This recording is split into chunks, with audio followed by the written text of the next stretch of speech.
Yup. Yup. Yup. Yup.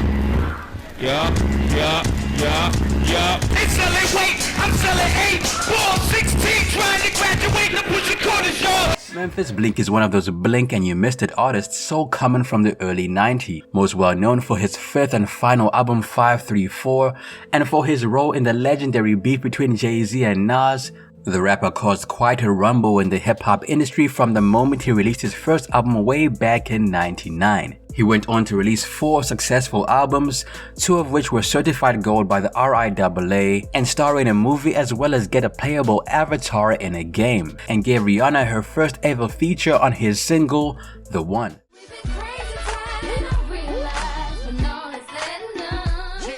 So let's dive into the history of this forgotten star and find out why he isn't as active as he used to be. What up guys, Ali here and welcome to Ali Talks Music. Add me on Instagram at Ali Talks Music as well. And don't forget to subscribe and hit the notification bell.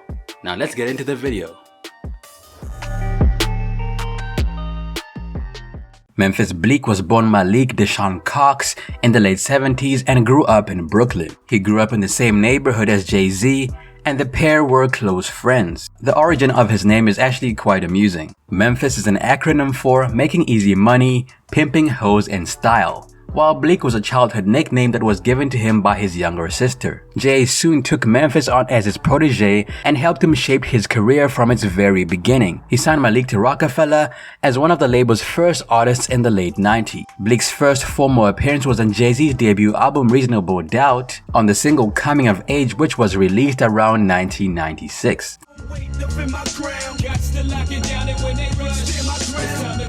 2 years later, Bleek appeared again on JayZ's third album, Volume 2, Hard Knock Life, on the tracks It's Alright and Coming of Age, the sequel.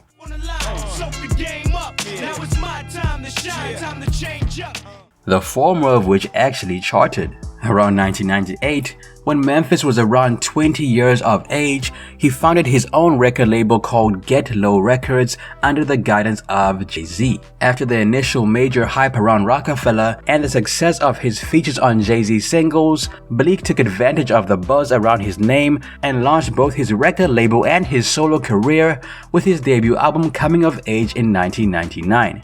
The album was released through Get Low Records as well as Rockefeller and Def Jam, as the latter two had agreed to a 50-50 partnership and distribution deal around 1997. The album was a success for Memphis Bleek, selling 118,000 copies in its first week and peaking at number 7 on the Billboard 200. The album spawned 3 successful singles including Memphis Bleek Is,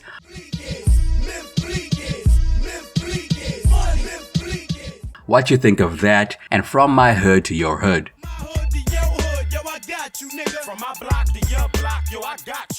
What You Think of That featured JayZ, and you guessed it, was the only single to land a charting position at number 49 on the US Billboard Hot Rap Songs chart. The album was praised for its lyrical skill, and he was praised himself for being ahead in the game compared to other debut artists. In addition, the album earned a gold certification from the RIAA, not bad for a debut.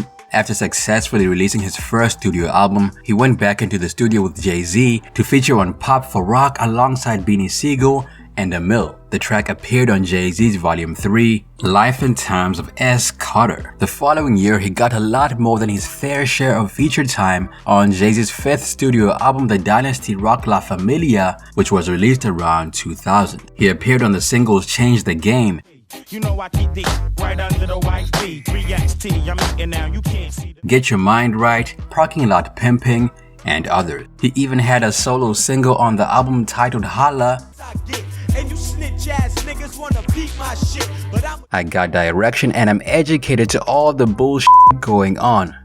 Plus, I made mistakes, made moves, made a son, made friends, made enemies. It means a lot. When the project came out, it was well received, but did not reach the level of success of its predecessors. The project barely managed to make number 35 on the US Billboard 200. Only 2 singles were released from this project, namely Everything's a Go and Round Here, neither of which charted, although the latter remains one of his most listened to songs on Spotify. put a game down there, made change I think at this point, Bleek had either lost mainstream relevance or the hiatus had an extreme effect on him and his career. I'm pretty sure it's all of the above. While Memphis was taking care of his family, the rap scene was changing and becoming more creative and melodic, far more mainstream and less about the underground world, leaving poor Memphis behind.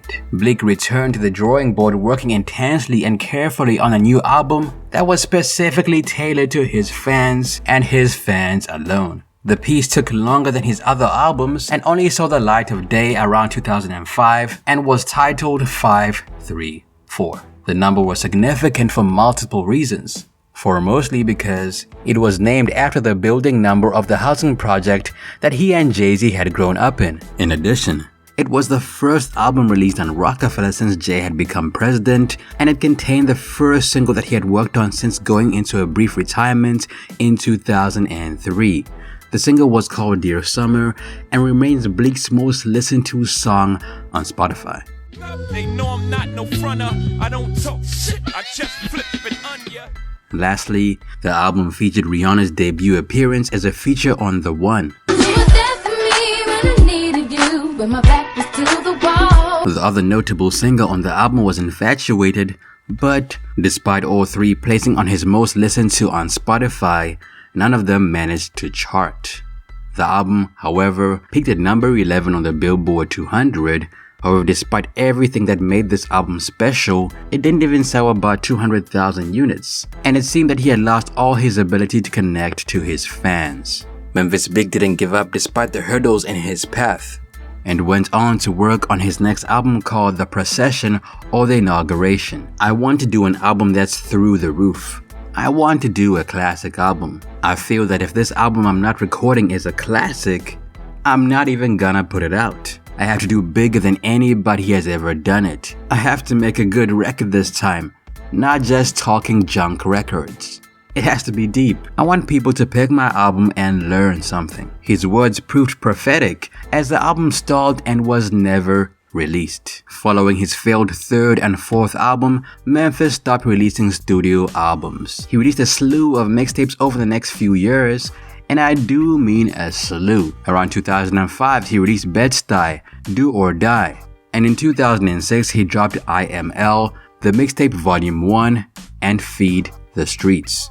2007 brought us Heir to the Throne and Feed the Streets 2. Memphis went on to drop more mixtapes throughout his career and essentially became a mixtape artist. After releasing 700 mixtapes in quick-fire succession, Memphis turned his life inwards. He married his longtime girlfriend Ashley Coombs and sat back to enjoy life from the sidelines rather than at the forefront of the hip-hop scene. However, around 2015, he received approval and blessing from JayZ to try his hand at starting another label, resulting in the creation of Warehouse Music Group. Running the label as both founder and CEO took up the vast majority of his time, and Memphis drifted further and further away from making his own music.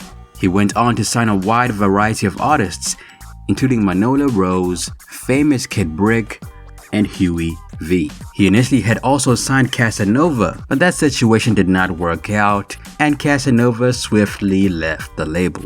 So there's still one thing we haven't spoken about today, and that's Bleek's role in the legendary JayZ versus Nas beef. Now by now everybody knows about the legendary beef between JayZ and Nas, but not everyone is aware of Bleek's role in it. Remember the single all the way back in the beginning, one called Memphis Bleek Is? Well, that was very similar to Nas's single, Nas Is Like.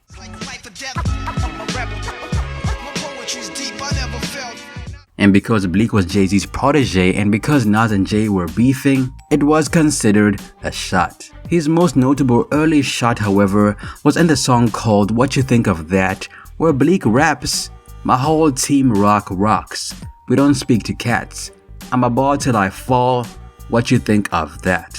Nas responded on Nostradamus with the lyrics, "I need an encore, y'all. You should welcome me back. You wanna ball till you fall? I can help you with that." Bleek then decided to take direct fire back with My Mind Right, in which he referenced Nas's album It Was Written. Bleek's comeback went as follows. "Your lifestyle's written. So who are you supposed to be? Play your position. He went on, "It's beef, and bang till you hang up. Your life a lie, but here's the truth. You ain't hyped to die, but you hyped to shoot." Nas then got tired of the one-on-one singles and took on all of Rockefeller in the song Stillmatic. Narration describes the lives of lost tribes in the ghetto trying to survive. The feature opens with The rapper took aim at Jay, Beanie Sigel, Memphis Bleek. In fact, he did it all with a line that goes, "R.I.P. the freeway, shoot through Memphis with money bags, stop in Philly, order cheesesteak and eat beans fast." Is the H to the Izzo, M to the Izzo. Now the album Stillmatic also contained a song called Ether, and we all know by now what that song did to JayZ's career, at least back then. fake, a pussy, a stand. I still whip your ass. You 36 in a karate class. After that, Bleek didn't even need to respond. JayZ took over completely and went at Nas with a freestyle that would be polished up and released with the title Takeover. Let 'em gas you like jigger's ass and won't clap you. Trust me on this one, I'll detect. In the song, JayZ collaborated with Kanye West and took multiple shots at Nas, calling him a has-been, questioning his street cred, and saying he had one hot album every 10 years average. Nas responded with Ether, and by now we all know how that story goes. In most people's minds, Nas won the beef. The beef then went on for several years but was eventually reconciled when the pair publicly went on stage and squashed their beef around 2005. And that was Bleek's role in the spat. Now another thing slightly worth mentioning, although largely unfounded, is the rumored beef between CamRon and Memphis Bleek. At this point, we all know that Bleek is JayZ's right-hand man and will back him no matter what the circumstances.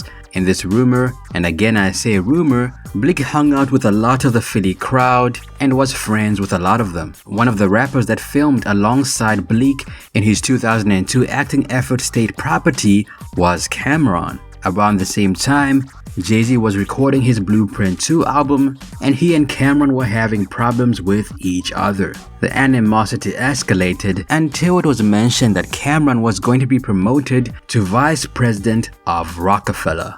This upset Beanie Sigel, who was also filming State Property at the time. So while they were on set, Bleek and Beanie Sigel eventually approached CamRon directly and asked him if there was a problem, to which CamRon responded that they were all there to make money and his problem was with JayZ and not them. And that was essentially it. Like I said guys, this is kind of a rumor. There's no real proof that this even happened, but it's worth mentioning. And that's the sum total of Bleek's beefs over the years. Today Bleek is much quieter in the industry. He had his time in the spotlight and remains good friends with JayZ, but he hasn't released any notable music since around 2014. He's very proud of his label and continues to push his artists through all social media and other aspects. When most people think of Memphis Bleek today, they consider him to be JayZ's hype man. In fact, if you type in JayZ's hype man into Google, Memphis Bleek is the first name that will come up. So I'm not making this up. Memphis Bleek is a proud father and husband and is still very active in the music industry as a label CEO. Memphis Bleek gets about 900,000 monthly listeners on Spotify, and his most popular songs on the platform are Dear Summer, Infatuated, Is That Your Chick, The One, and Round Here. That's it for me, it's your boy Ali. Farewell, Hardy was sentenced, ain't no better. Do all of this on a survive and get no chance to live. This shit ain't set up for us. I wish I could ball with my niggas, bro.